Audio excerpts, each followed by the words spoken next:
ya. Nah, gitu Pak. Jadi hati-hati ya dalam menyentuh mushaf atau memegang mushaf. Ya. Wa tahrimu tawaf, dan ada keharaman tawaf yaitu keliling Ka'bah Pak selama 7 kali bagi orang yang haji dan umroh. Ini pasti melakukan ini Pak, tawaf keliling Ka'bah. Ya, ada tawaf yang wajib, ada tawaf yang sunnah. Nah, ini keduanya Pak tetap ya harus dalam keadaan suci Pak. Ya, keadaan suci, tidak boleh keadaan junub ya, ataupun berhadas. Kalau berhadas pun harus mengulangi kembali tawafnya.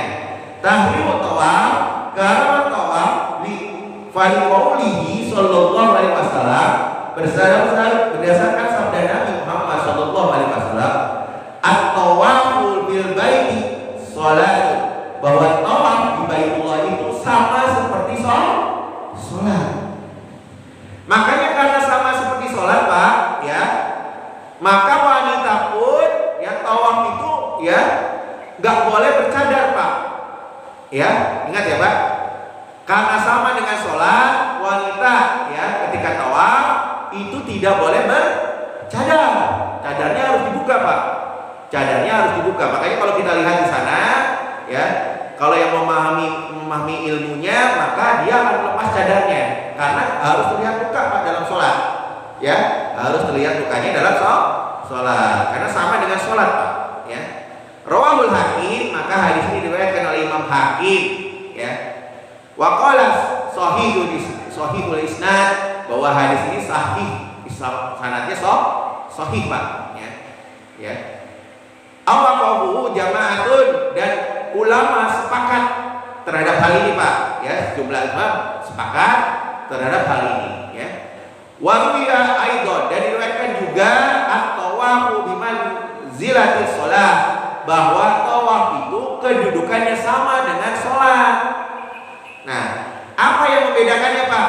Illa annallaha ahlau fihi nutqi. Nah, bedanya bahwa Allah Subhanahu wa taala menghalalkan di dalamnya berbicara.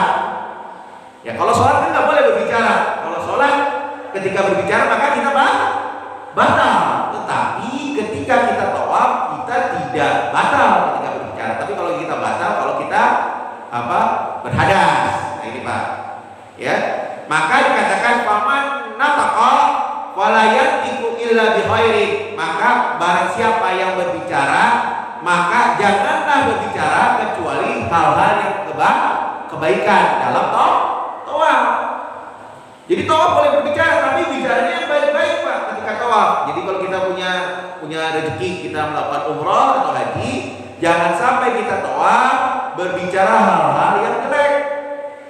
Berbicara hal-hal yang bagus, terutama kita bisa zikir, berbanyak zikir ketika tawaf.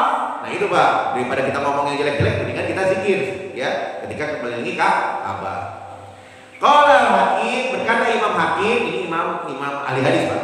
Sahihun, hadis ini sahih ala syartil Muslim, atas syaratnya Imam Muslim. Nah itu Pak. Yang lainnya, wa amma tahrimul lubsi fil masjid,